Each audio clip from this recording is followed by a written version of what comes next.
We're here today in Carlisle city centre as part of the Unity Festival and Black History Month. We are taking inspiration from Africa and the many multicoloured prints by many African women wear and using that to put some colour on the pavement here in Carlisle. These events are really important to bring people together, to promote understanding, to educate and inform, and hopefully help integration into our community. Hello, I'm here representing Co-op Bernardo's partnership to work alongside Multicultural Cumbria for African Street Art Day. The whole point of this is to gather the communities together, embrace culture and embrace diversity.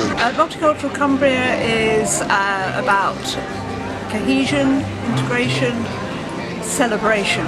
We love to celebrate people's cultures, whether they're British, African, Asian, American. Everybody is welcome at Multicultural Cumbria. We are running all sorts of projects to help that. This is just one of them. There's a lot of different people here in Cumbria now, and we need to help them to integrate. We have had a few people question what we're doing today, some concerns around asylum seekers and refugees coming into the country, and people's concerns are quite understandable and acceptable, but that's part of the reason for these events, in that we can get to talk to people as individuals and help them have a more informed decision-making process. What I want people to take away from today is to embrace difference.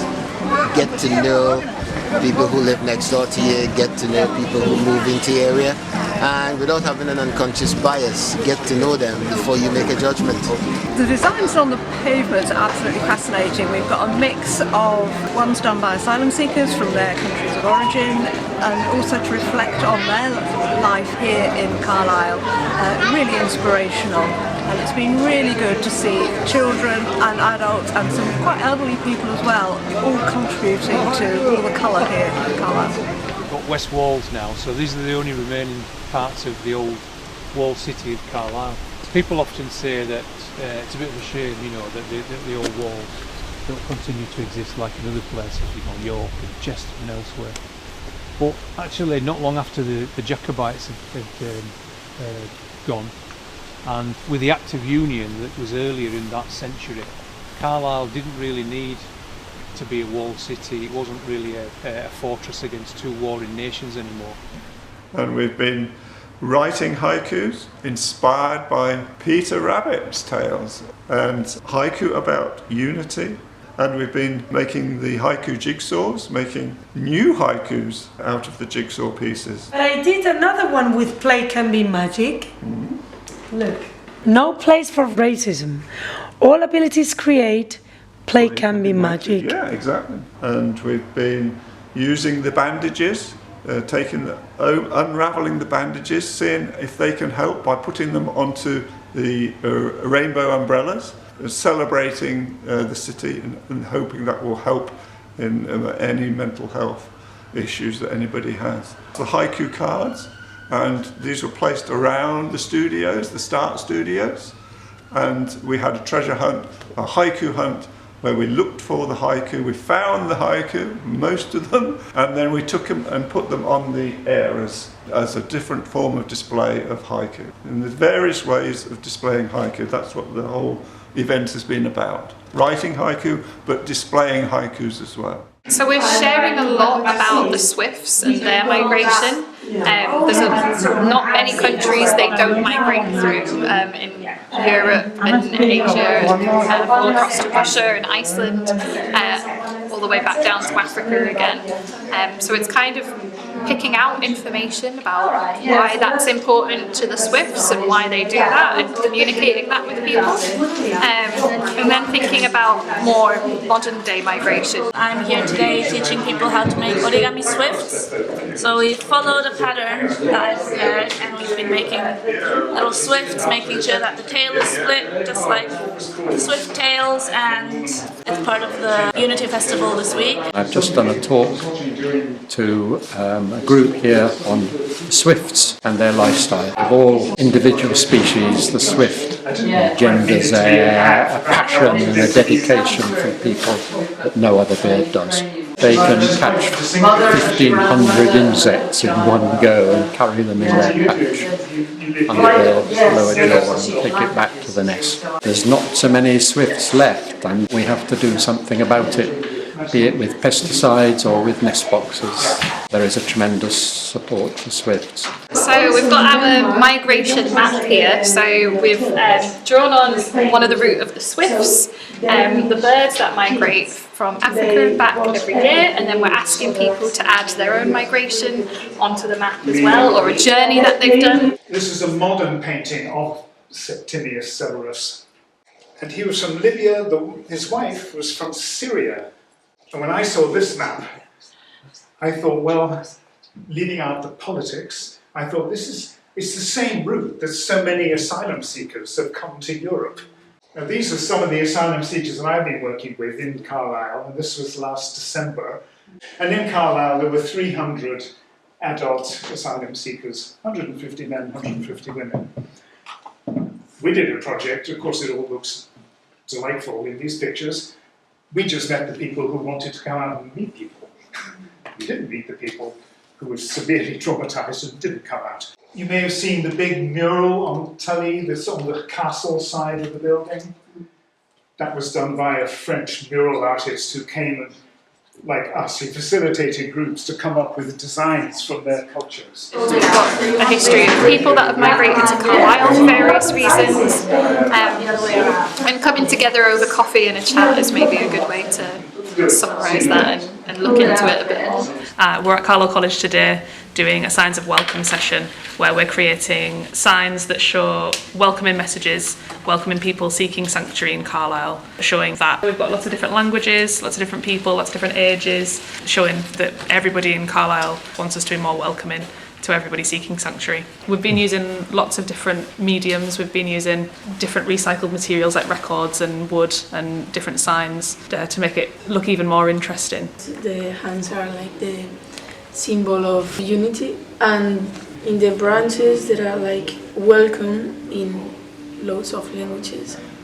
In Spanish, in Ukrainian, in Basque, and in English. So we've got messages of unity, lots of different languages saying welcome, saying open, open hearts, open doors, and that just we're better together, we're better as a diverse community really.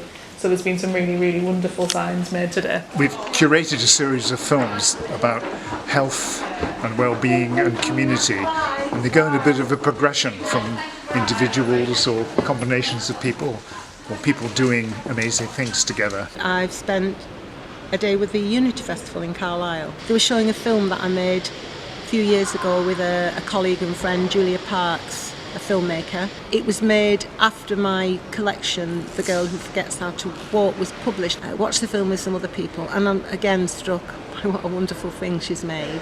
Watched some other brilliant films with lots of interesting and unexpected aspects to them that I wasn't quite ready for, but I just wasn't quite expecting. And then we've been reflecting on that by trying to write a poem on the spot using the words and impressions that were struck, each of us individually, separately, and then Kate Davis has helped us put those together. We made a piece of text. We started thinking about and talking about some of the impressions we got, the sensations, the feelings that we got from watching the films, and quite a lot of the things that came up were images really as well, and notions of things that you might expect and things that you might not necessarily expect. We settled on the notion of safety because it covered quite a lot of things, and it's very fundamental. Everyone needs to feel safe. It's a basic human need. So we started to make a piece about safety and drawing on those ideas, and the ideas were astonishing really. The idea that safety was a hammock, it was a net, a thing that held you, that it was supporting, and I just thought, what a beautiful idea, that the notion of being in a hammock, it just makes you feel safe, the movement of it. People talked about safety moving like a cat moving slowly up the stairs, or being in a duvet, those kind of notions of, and I love the cat moving. We got notions of shoots and recovery and greenness. Somebody suggested that if safety was a colour, it would be green, which makes a lot of sense when you think about it, but everyone's ideas of what colour it might be will be different. Interesting though, 2 people then went, oh yeah, I think it's green. So that was fun. We did get a beautiful poem. We did get a lot of really lovely images, so that was a plus. In fact, I think on the whole, I think it worked quite well. You never know how these things are going to go, so it's always a surprise and it's always a pleasure. Or we've had a Unity Festival speakeasy where we had people sharing some poems on the theme of unity. We had people colouring in and writing a group poem. The power of unity is the meaning of community. We should never pause from our common cause. Unity, where communication overcomes differences or doubts, where collectivity makes the unknown surmountable. Helping mankind to steer itself onto the right pathway. The power of unity is the diverse multiplicity of colours that originate from a single sun and that are all in essence one light. We had Aftab telling us a little bit about the origins of the Unity Festival, and we rang the bell. We started Carlisle Unity Festival back in 2016. There is more common between us that unite us than divide us. So we need to look at those threads and how can we continue to do those acts of kindness, acts of compassion, and feeling and understanding that how if I am the one who is at the receiving end. And that is the feeling which unites us, and that's the unity between us. So let's continue that one, and let's make the Carlisle Unity Festival. When we all come together and shake the living tree, let go of what we think we know, walk hand in hand together into a life so free, it's the only way to grow. But it's the differences and variety that make us strong. Celebrate. Like a beautiful choir, singing together in our distinct voices, but in unison. Unity is stronger than one person alone. It's been a good night.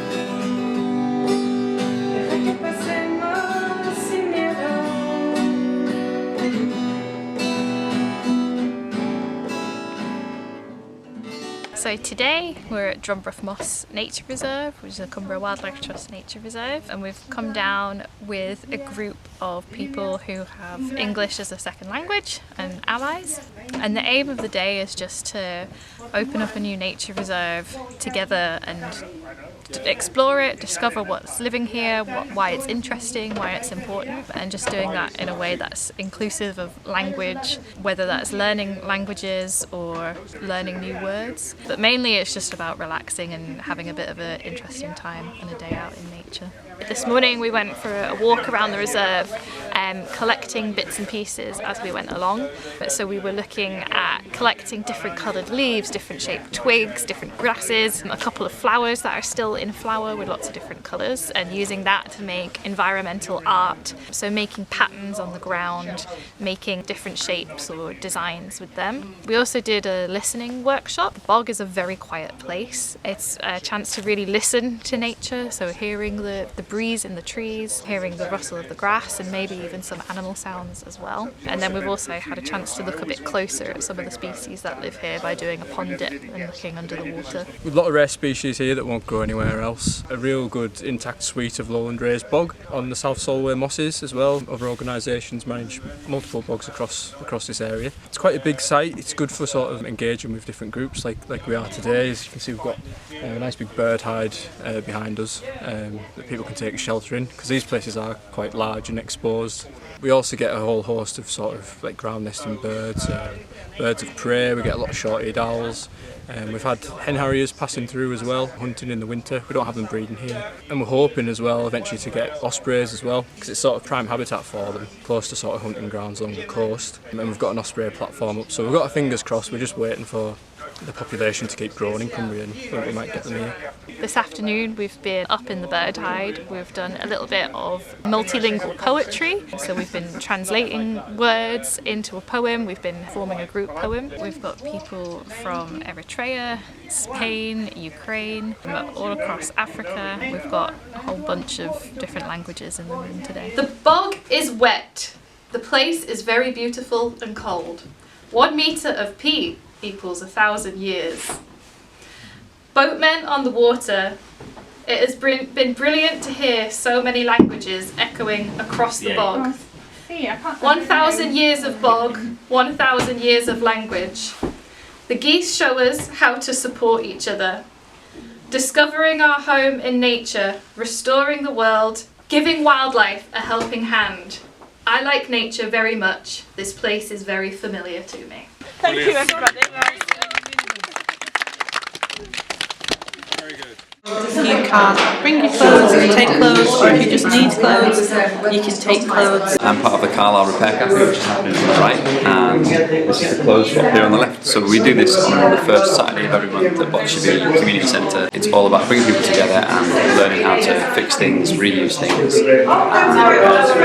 And we just wanted to do our own little bit. It's also really good for families who are struggling financially, especially if you've got children or one thing or another. You can basically clothe them for free. I think a lot of my friends' children have been largely clothed through the clothes swap. We encourage people to bring in their broken items, and we have a group of amazing repairers who fix them for free. Information about sustainable Carlisle, about all the things that the group does, such as monthly free stalls, climate cafes on the third Saturday of the month. So lots of different things going on. So sustainability is my main driver for it. So I just did it. I got a little grant for £1,000 off of cash to set it up.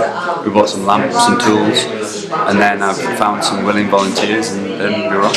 And I found actually that I did it for sustainability reasons, but what I found is that the biggest value that I get from it personally is the sense of community and the friends that we have here.